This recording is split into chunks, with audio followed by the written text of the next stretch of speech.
Zuster Josephine verzorgt het grootste gedeelte van het gesproken woord.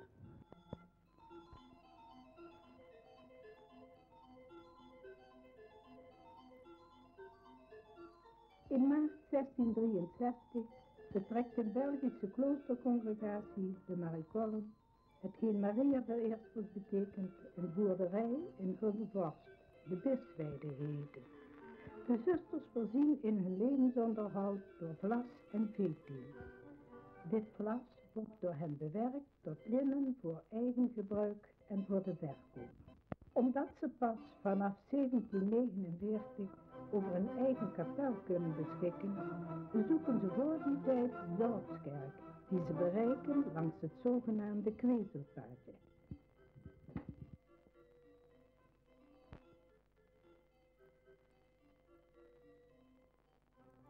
Het is de Marikollen niet toegestaan een eigen klok te hebben.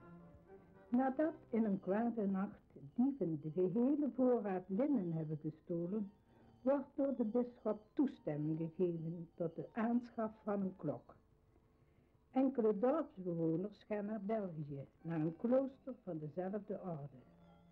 Ze brengen vandaar een klokje mee waarop Pancratius staat en het jaartal 1614. Wanneer de dieven enkele weken later een tweede poging tot inbraak ondernemen, laat in de nacht het klokje zich horen. De toegeschoten dorpsbewoners kunnen de dieven op de vlucht jagen. In 1960 vindt Pancratius het welletjes en valt uit zijn torentje. Klokkengieterij IJsbouts uit Asten komt eraan te pas om een en ander te herstellen.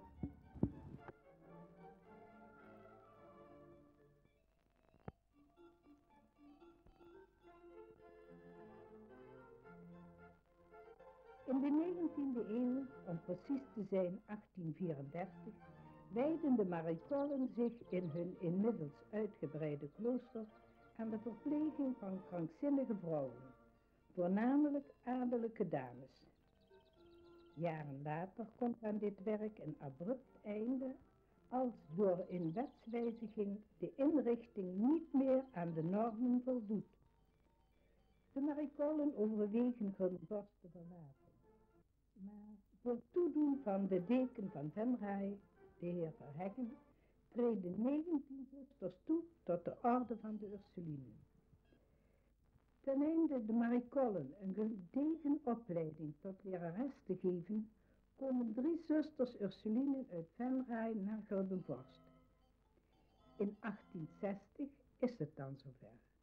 De Ursulinen starten met een kostschool voor meisjes. De dorpsjeugd uit die tijd blijft gewoon de openbare school bezoeken, welke gelegen is aan de Venlose weg. De oud-Marikollen, meneer Alfons Rieders, behaalt als eerste de hoofdakte.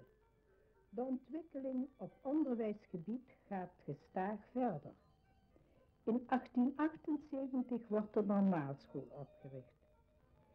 Dat het internaat een goede naam heeft, mogen blijken uit de toename van het aantal leerlingen, namelijk van 10 leerlingen in het begin tot 70 10 jaar later. Voorwaar een goede prestatie. Aangezien de bevolking van het dorp toeneemt, wordt door de Ursulinen gestart met een nieuwe lagere school voor meisjes, terwijl ook jongens van de eerste en tweede klas onderwijs bij hen kunnen genieten. Er wordt lesgegeven in een oude werkplaats. Aangezien deze ruimte op zijn zachtst gezegd minder geschikt is, wordt besloten de steeg aan te kopen. Een helft ervan kan dienen als school, terwijl de andere helft in gebruik genomen wordt door de rentmeester van de boerderij, de heer Michels. In 1910 bestaat het pensionaat een halve eeuw. Reden om een groots opgezette reunie te organiseren. Van heinde en verre komen de oud-leerlingen hun vroegere omgeving bezoeken. Het wordt een gezellige dag. Tijdens de receptie wordt door deze leerlingen met de pet rondgegaan, om de zusters een tastbaar bewijs van hun dankbaarheid te geven. Resultaat 1300 gulden in kas om de eerste kosten van een stoomaggregaat te kunnen financieren.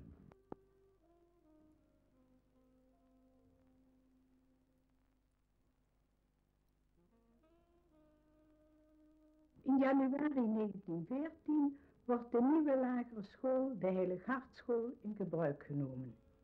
Enige tijd later volgt de bewaarschool.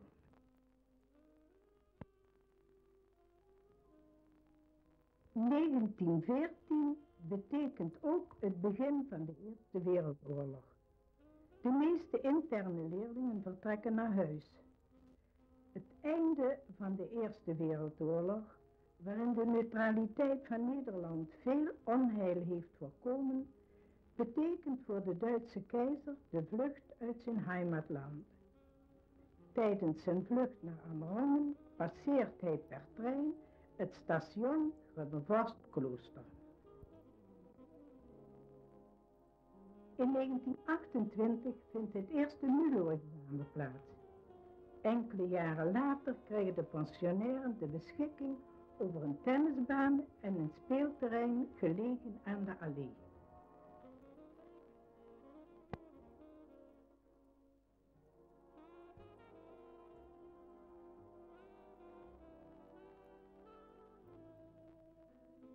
In 1932 vindt de eerste steenlegging plaats van de Angela-bouw, de tegenwoordige MAVO. In het recordtempo van 1 jaar worden klassen, studielokalen, pianoklassen, slaapzalen en een aula uit de grond gestampt. Deken Trinekens, kaplaan tijdens de oorlogsjaren, geeft commentaar.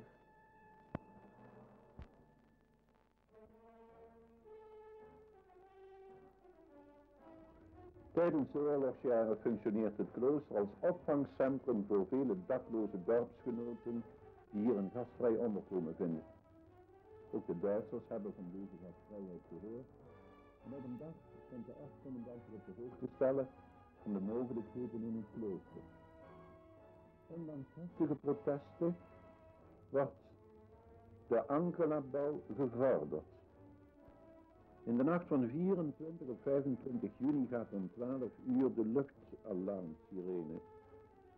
Tijdens een luchtgevecht boven ons dorp wordt een bommenwerper neergehaald. De beide priesters uit het dorp, de Storvullens en ik, kunnen niet meer terugkeren naar hun woningen en vinden eveneens onderdak in het klooster. Voor de zusters, met de keuken betekent dit alles, de volgende morgen een rijplein maken voor 100 personen extra. In de loop van de dag werd ik opgehaald voor verhoor, aangezien ik piloten geholpen zou hebben bij een vlucht.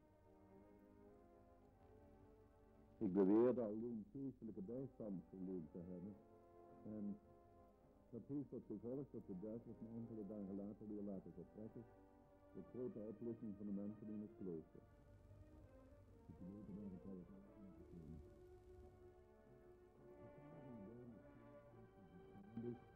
Zodat de dorpelingen de heilige mis volgen in de kloosterkapel. Voor het eerst in de geschiedenis van het klooster wordt er een meisje in de kapel gedoopt, namelijk Maria Zelen. Ook de geboorte van een kind komt het algemeen niet zo vaak in het klooster voor, maar tijdens de oorlogsjaren kon dat allemaal gebeuren. 1 jaar voor het einde van de oorlog wordt pastoor Vullings, die op weg is naar de kerk, door de Duitsers opgepakt en via Amersfoort naar het gevreesde concentratiekamp Bergen-Belsen gebracht.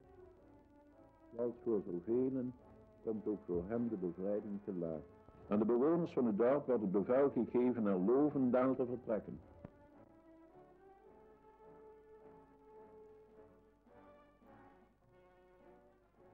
Grote vreugde alom als de bevrijding een feit wordt. Reden voor een ieder om snel naar zijn woonplaats terug te keren, want er is meer dan genoeg werk aan de winkel.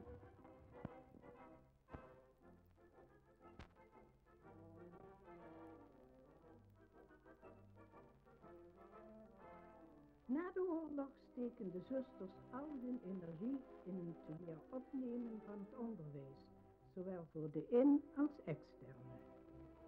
In 1960 wordt het eeuwfeest van het pensionaat gevierd. Oud-leerlingen schenken gebrandschilderde ramen voor de kapel. Ook de dorpsbewoners dragen voor dit feest hun steentje bij. Tijdens de receptie bieden zij de zusters een koorkap en een velum aan. In 1970 verandert de MULO in MAVO en wordt een lagere school gebouwd op het Reuvert. Ook de kleinste gebbevorstingen worden niet vergeten. Ze krijgen de beschikking over een peuterklasje in het klooster. In 1971 kwam het einde aan de onderwijsstaat van de zusters op de lagere school. Meesterij wordt door een bulldozer gesloopt. Dit huis heeft vroeger gediend om de met roodvonk besmette leerlingen van het pensionaat onder te brengen. Einde juni 1974 valt de doek over het internaat. Direct beginnen architect Van Galen, aannemer Frans Boers en timmerman Jan Hendricks aan de verbouwing van het klooster tot bejaardencentrum.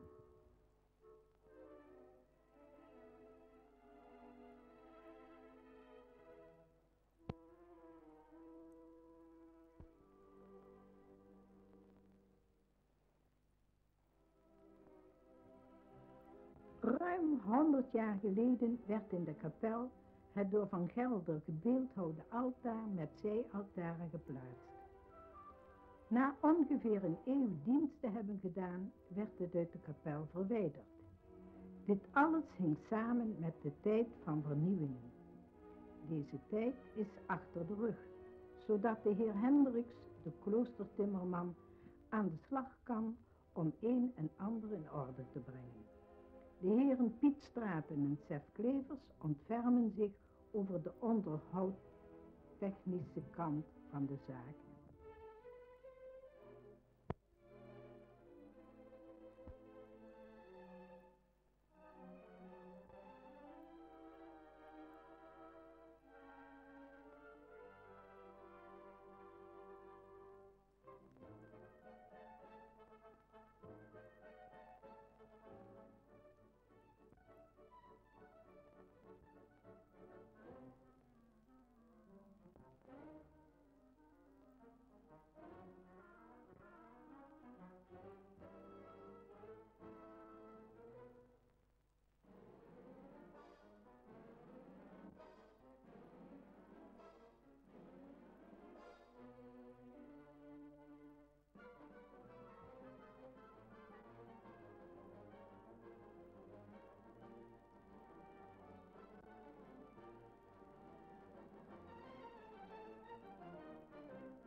In de loop der jaren heeft het klooster niet alleen veel gedaan voor de diverse scholen, maar ook, en nu nog, voor de muzikale ontwikkeling.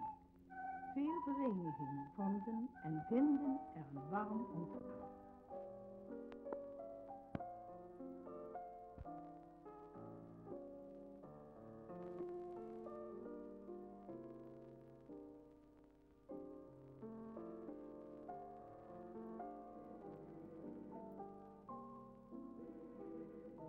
Het klooster heeft een duidelijk stempel gedrukt op het culturele welzijn van de dorpsgemeenschap.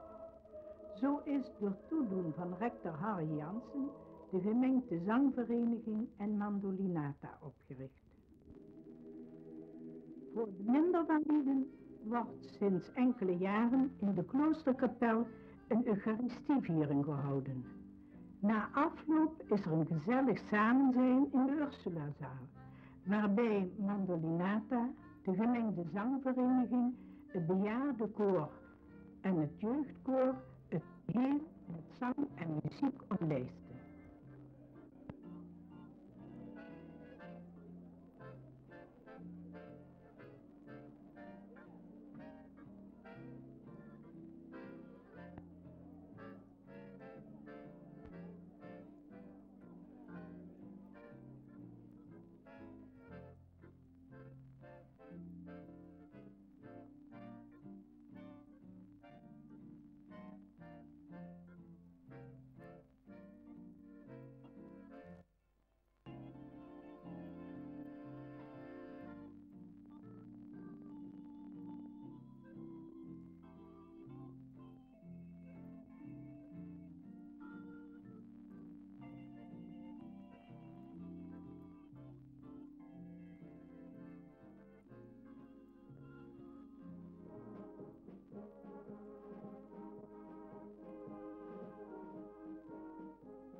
vereniging kan in de kloosterkeuken warme maaltijden afhalen voor die mensen in het dorp die zelf niet meer voor een potje kunnen zorgen.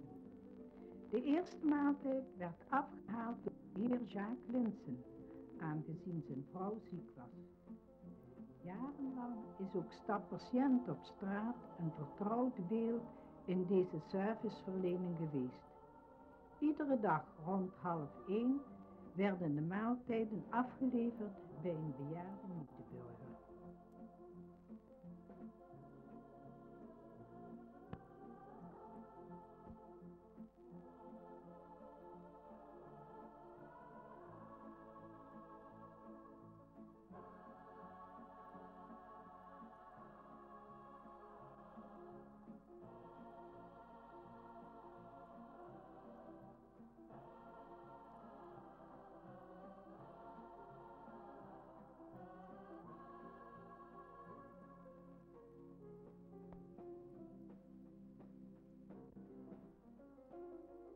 Het is 13 jaar geleden dat besloten is de boerderij in verband met te hoge personeelskosten op te heffen.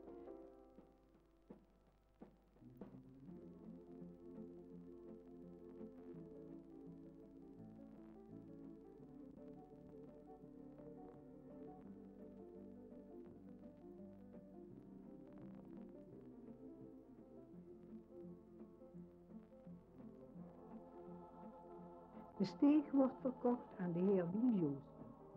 Vlak voor van de steeg wordt een bruikleen afgestaan van de hoeken van de vitrine van de raadzaal van het gemeentehuis. De del wordt als benedendel aan de gemeente verkocht, de tegenwoordige Bisweide. Het grote weiland dat voor het klooster is gelegen en de naam Oostenrijk draagt, wordt eveneens aan de gemeente verkocht. Deze legt er een park aan dat de naam Ursulinenpark krijgt. Niet alleen een verfraaiing voor het dorp, maar ook van de Kloosterstraat en misschien wel het meeste van het klooster. Als goede buur doet het de zusters deugd dat het Sint-Anna-kapelletje grondig wordt gerestaureerd. Het klooster stelt de middelen beschikbaar voor het herstel van het dak. Verschillende andere buren dragen spontaan hun waardevol steentje bij. Om het interieur af te schermen tegen vandalen, vervaardigt de heer Hoeimakers een sierlijk smeedijzer hekwerk. Een replica van het originele Sint-Anna-beeldje wordt in processie in het kapel.